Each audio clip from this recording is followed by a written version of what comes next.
Hi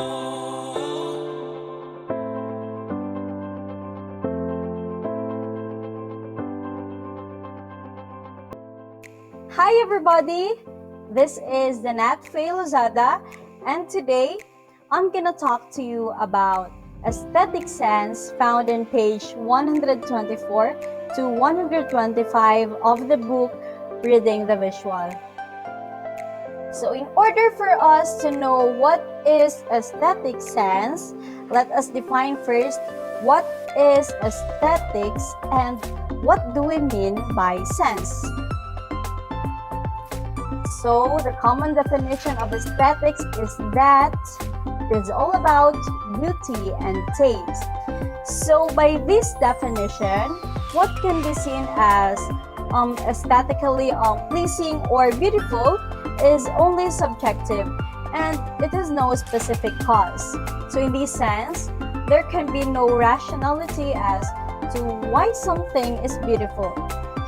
So because of this, the definition of aesthetics in this context is vague due to it only appealing to emotion. So more specific definition is that it is the sensate science which brings together rationality and empiricism as well as the involvement of our senses as we experience art. So aesthetics in this definition is therefore more associated with history and philosophy, which applies a set of knowledge, theories, and practices to address the value of art objects and art experiences.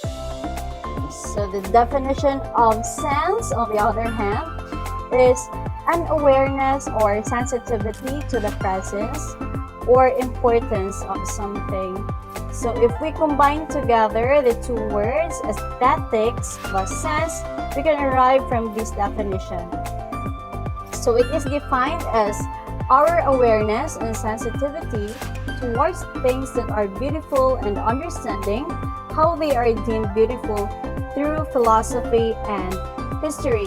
So in this module, there are three philosophers who talks about what aesthetics or beautiful. So they are Plato, Aristotle, and Alexander Baumgarten. So for Plato, he argues that reality consists of what can be called as an ideal form or an archetype where we base all of the objects present in the world just like a model. So an example of this is chair. The chairs are not merely just chairs, but are simulations of what can be considered as an ideal chair. So a chair can be viewed as just rendition of what a chair should look like.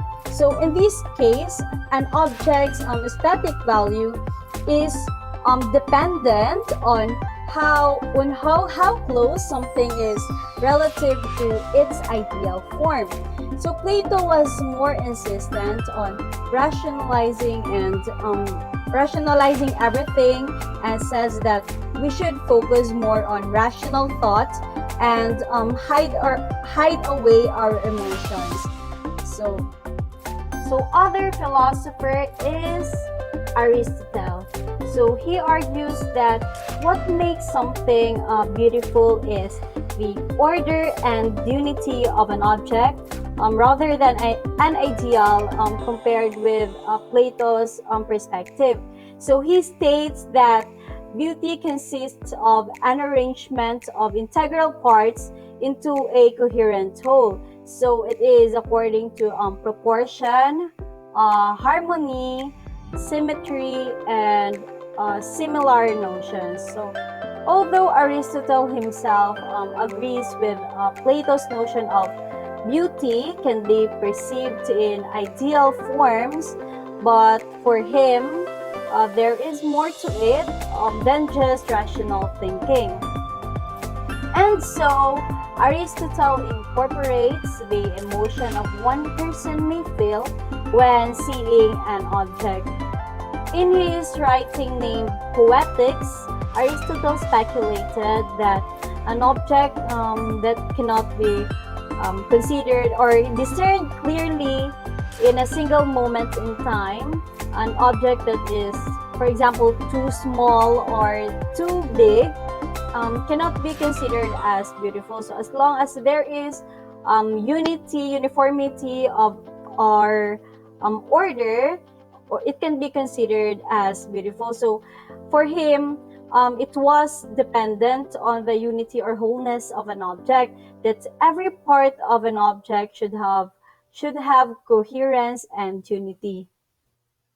He also believes that an element of aesthetic is his theory of catharsis, in which where one releases or purges emotions from from oneself after seeing an artwork like a play or drama. So this release of emotions catalyzed by a play or movie is sort like a way of us perceiving beauty through imitations of life. So the last philosopher is Alexander Baumgarten. So for him, he argues that aesthetics refers to the whole realm of human perception and sensation. So for him, the history of aesthetic is thus physical than it is just mere concepts. So incorporating the physical and conceptual aspects in trying to understand what is beautiful helps in bridging the gap to bring under the order of reason the emotional or sensate realm, which is naturally outside the scope of objectivity. So for him, aesthetics consists of two parts. So the first is the philosophy of art. It is the study of nature of art, including concepts such as interpretation, representation, and expression and form. The second is the philosophy of aesthetic experience and character of objects or phenomena. So it is an experience qualitatively different from everyday experience and similar to other exceptional states of mind. So in conclusion, beauty is in the eye of beholder. So this quote reminds us that beauty varies from person to person, as well as our understanding of what it takes for something to be beautiful. So each and every one of us develop the value of things through our history and philosophy, and this include what is deemed to be beautiful in our minds. So developing an aesthetic sense would help us bridge the gap to rationality and the sensate to develop more what is beautiful to us. So, but to be able to understand what is deemed beautiful to other people as well. And that's all for today's discussion. I hope you have learned a valuable lesson regarding aesthetic sense. Thanks for watching. Bye bye.